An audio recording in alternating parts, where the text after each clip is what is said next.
You know what I don't know? Is why I don't have a coffee sponsorship. Like, with how much coffee I drink, I don't drink G Fuel, you know? G Fuel's gross. Why don't I have a coffee sponsorship? Whatever.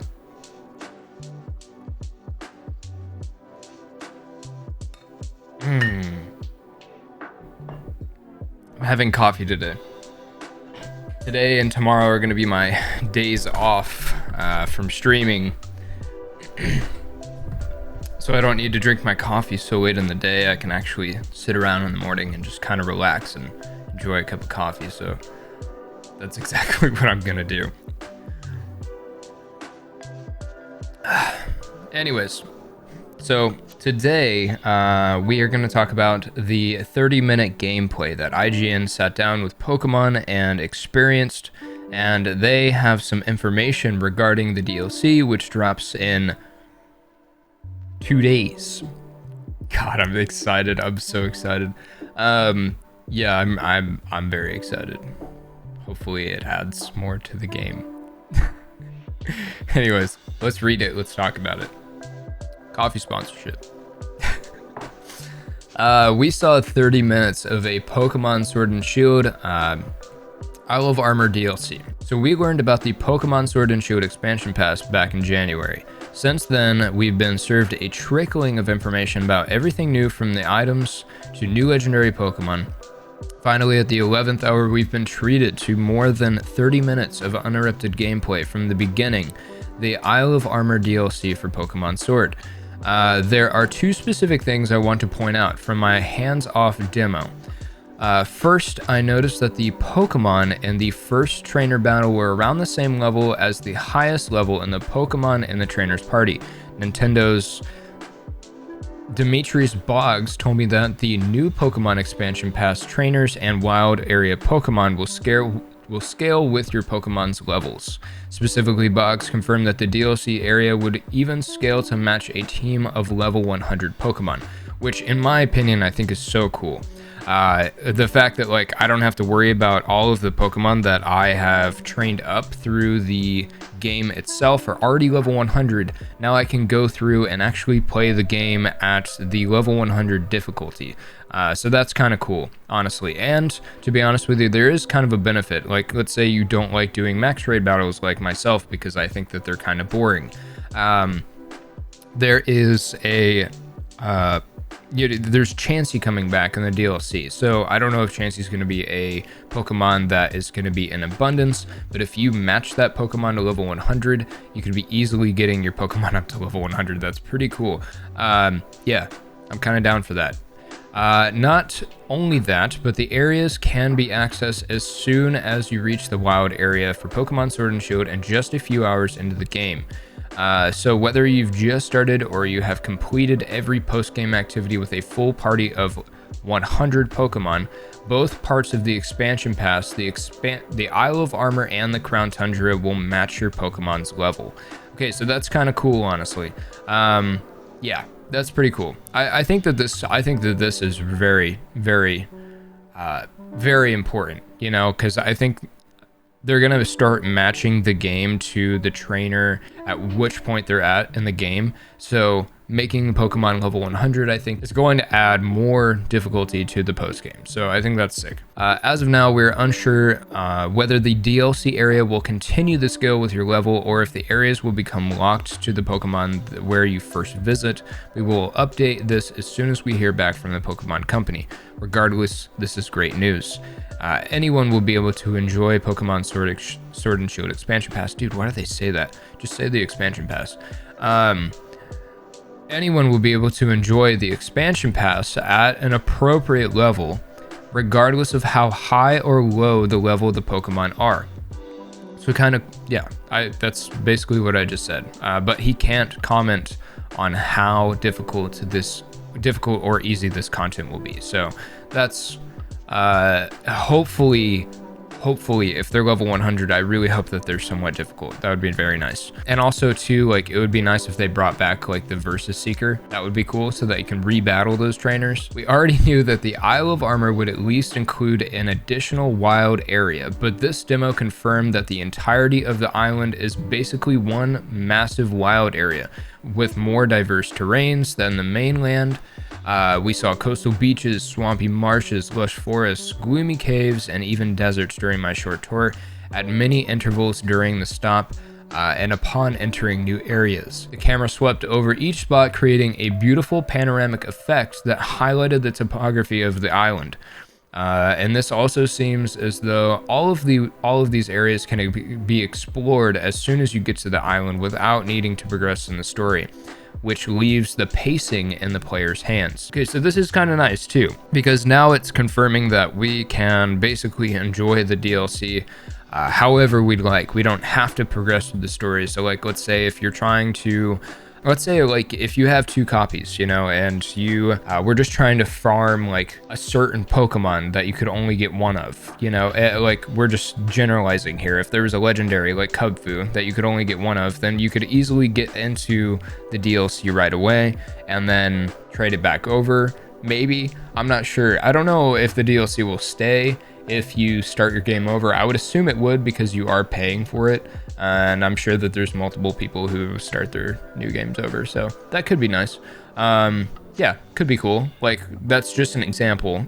Overall, with each of these micro areas seem to be a little more full with environmental touches like logs, trees, than the mainland was. I also saw Pokemon interact with their surroundings in ways that I hadn't before. For example, I saw a Pokemon on a tree branch in the forest. Though Nintendo couldn't confirm how we could interact, I would assume that it could be lured down from the tree by whistling at it, like you would lure flying Pokemon down from the sky and base Pokemon Sword and Shield. That's cool. Like, now that they're giving things more personality, I think that's awesome. Yeah, I think it's gonna add more to the game, more characteristics.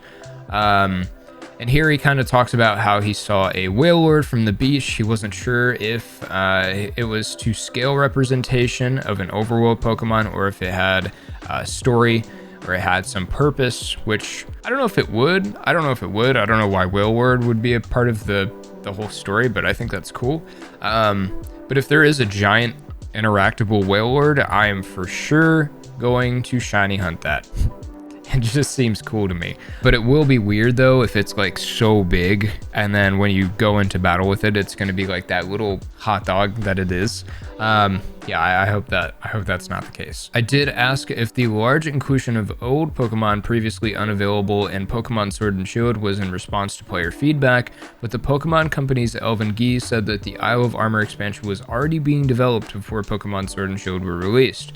So it seems as though that was always the plan, though he couldn't be certain. Yeah, this is pretty classic for Pokemon and like gaming gaming developers in general. Like generally when they tease a game, the game is already done. When they made Pearl and Diamond, Platinum was already done because that was the 3rd game. You know, they made it in sync with each other. You know, they always make the simultaneous generations together. Yeah, so this is pretty classic. I'm not surprised by this. I figured that it probably was already done to begin with because of the fact that like certain things were already in the game. Like when it was first announced, you could go get a Galarian Slowpoke right away. The code was already manageable. So I'm not surprised that the DLC was already being developed or somewhat done alongside the game. So of course there was a demo more than just a tour of the island and its myriad of Pokemon. I also got to see the first 30 minutes of the Pokemon or of the story, which included introductions to Clara and Avery, mustered a legendary Pokemon trainer to train Leon, yada yada yada, and we know that. Oh, this part was interesting actually. Because of the demo for Pokemon Sword and Shield, your trainer, or your rival in this case, Clara, she has quickly outed herself to be a self-interested mean girl type, but her antics were nevertheless amusing. And then after you beat her in battle, she instructs you not to approach the dojo. So we're actually getting like somewhat of a rude mean rival back, which is kind of nice. Yeah, because these rivals nowadays, they're not cutting it. Once the dojo, after a quick battle, you're represented with a choice and the introduction of a move tutor that will accept Amorite ore as payment. Then Mustard will explain that the dojo's apprentice must complete 3 trials in order to earn the dojo's sacred armor. So the Amorite ore is going to be used for the move tutor. We already knew that. And one of the challenges involves collecting max mushrooms, which are used to create previously revealed max soup, which unlocks the Gigantamax ability. Yeah, we knew this. But they saw a different trial, one that I just can't reveal yet. It reminded me of mini games that you might have encountered in Pokemon Sun and Moon's Island Challenge, except perhaps less involved. So maybe there's not like Pokemon battles involved, maybe that's what they mean, but it's cool that they're adding like side quests. And there's actually one that that was confirmed. I'll pull up that picture here in a bit, but they're going to start adding like some side quests into the game, which I think is awesome. I think that's really, really awesome. I think that's what Pokemon really needs. I think it would make Pokemon a lot better, you know, to give side quests, to do other things. You know, it's almost like the things that we used to do in Ultra Sun and Moon when they're like, hey, can you show me this Pokemon in your Pokedex and I'll give you 30 grand?